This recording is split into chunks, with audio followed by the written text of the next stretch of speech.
Bonjour, Dominique Boulanger pour Groupe Marcio dans le secteur de Saint-Augustin à Mirabel. Aujourd'hui, c'est la deuxième capsule. Je vous parle encore de gestion de projet, gestion faite par Groupe Marcio en chantier. Donc, on s'adresse aux clients potentiels, aux fournisseurs, à ceux qui s'intéressent à l'immobilier, parce que dans cette série, on s'intéresse au multilogement. Donc, autant dans la construction, éventuellement, on va parler de gestion après sinistre. Donc ici, à Saint-Augustin, c'est un projet derrière moi qui a environ 2 semaines et déjà très avancé. On rencontre immédiatement Francis qui va nous parler de la gestion du projet. 2 semaines plus tard, qu'est-ce qui se passe exactement aujourd'hui? Ben c'est ça, aujourd'hui l'appel est revenu. Donc on avait déjà 2 fondations sur 3 qui étaient prêtes. L'imperméabilisation était faite, donc on était déjà prêt pour ça. Et là, pour l'optimiser ici notre projet, on fait les 3 en série. Bien, on coule notre dernier bâtiment au fond pendant qu'on fait du remblai ici en s'en venant. Donc, notre opérateur ici de Perle, il y a un journalier avec lui. Il s'occupe de tout ce qui est compléter les drains français, les cheminées de regard qu'on voit derrière moi. On en a fait installer une à chaque coin du bâtiment. Il s'occupe de remonter toute la pierre nette sur les semelles. Et puis, on installe aussi dans les zones de murs de gel à l'arrière des bâtiments, l'isolant sur les murs qui donne sur les descentes de cave. Donc, il y a beaucoup de travail là, au niveau de l'excavation. Aujourd'hui, on va faire le remblai sur les 2 bâtiments parce qu'il annonce 50 mm de pluie demain. Puis chaque fois que mon trou il est ouvert avec 50 mm de pluie, je me retrouve dans une gestion de pompage d'eau. On y a goûté là, dans les dernières semaines là, avec la pluie. Donc là, on va sécuriser nos 2 premiers chantiers. Évidemment que le 3e, je vais avoir une gestion d'eau à prévoir là, dans 2 jours parce que demain, il n'y aura personne au chantier avec le 50 mm. Dans le monde des licornes magiques, Ouais. on pourrait envoyer un plan à chaque fournisseur puis s'attendre à ce que notre bâtiment soit bien construit. En réalité, c'est peut-être pas ça. Hein? Non, en réalité, avant l'arrivée de chaque entrepreneur, c'est là que mon rôle de gestionnaire rentre tout de suite en ligne de compte. Si je remets le plan au sous-traitant sans aucune explication, ça va être tel que plan. Mais on prend exemple avec le coffreur. Bon, mais mon plombier, il va avoir des travaux soudales à faire au sous-sol. Il doit passer à travers les fondations. Si je ne donne pas des indications au coffreur, mon plombier il va arriver, il va devoir casser du béton en bas parce que ça n'aura pas été planifié à l'avance. Donc, on a une gestion comme ça qui s'applique à chaque sous-traitant. Mais par rapport à les étapes qu'on est actuellement, dont les fondations, qu'est-ce qu'on a discuté ici? Ça a été effectivement notre isolant pour la zone des murs de gel, où ça commence, où ça finit, les passages des services à l'intérieur. Et c'est également lui qui s'est occupé d'installer le drain français. Donc on a confirmé que nous, Marcilo, on voulait avoir 4 cheminées de regard à chaque coin pour éviter toute problématique avec le drain futur.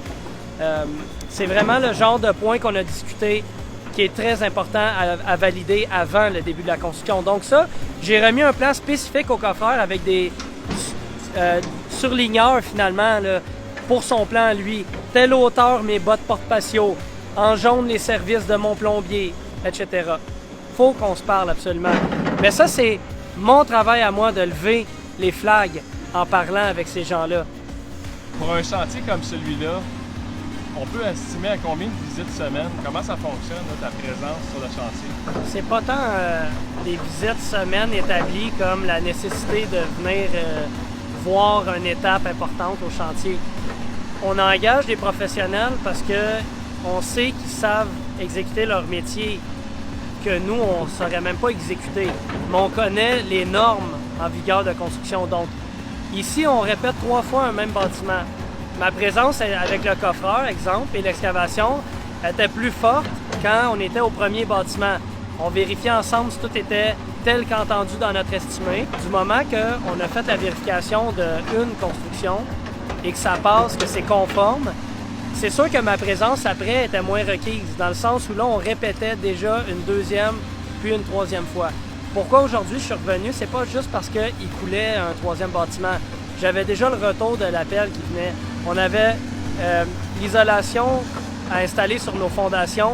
Je voulais être présent, m'assurer que c'est bien clair avec l'entrepreneur excavation, où ça commence, quelle hauteur, où ça termine.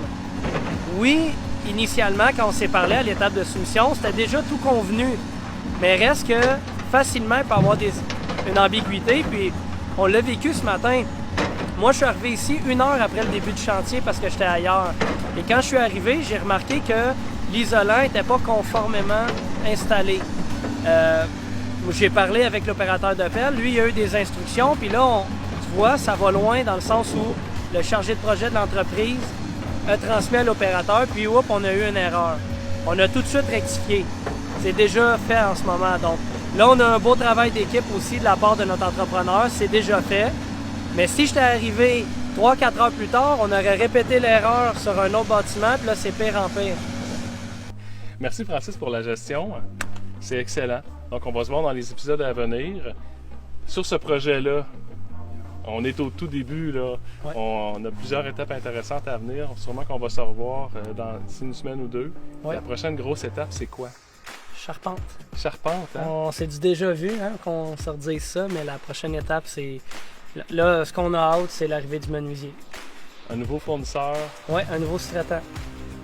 Je l'ai eu de référence par des compagnies qui font de l'installation de meubles préfabriqués. On voulait une compagnie qui a du volume pour faire mes 3 blocs en même temps. Lui m'a été référé, je l'ai rencontré, on s'est entendu, tant de menuisiers par bâtiment, tant de délais. On s'est fait un horaire, les fenêtres qui arrivent telle date, les coulées de béton, puis là, on décolle ça dans... La semaine prochaine, on prépare les remblais, on finalise le remblai, on prépare le stationnement pour recevoir la roulotte encore. Puis après ça, le menuisier y arrive, c'est parti. Super. Fait on répète que cette petite série vidéo-là, elle est destinée aux fournisseurs, aux clients potentiels, aux gens qui s'intéressent à l'immobilier. Ça nous permet de vous présenter la gestion de Groupe Martiaux sur des projets comme ça. Puis gestion qui est toujours clé en main. Encore un gros merci. Bonne semaine. On se revoit bientôt. Parfait. Salut Francis. Merci Dan. Je vous invite à vous abonner à la page Facebook de Groupe Martiaux pour suivre dans les prochaines vidéos et suivre aussi également les projets sur lesquels Groupe Martiaux travaille actuellement.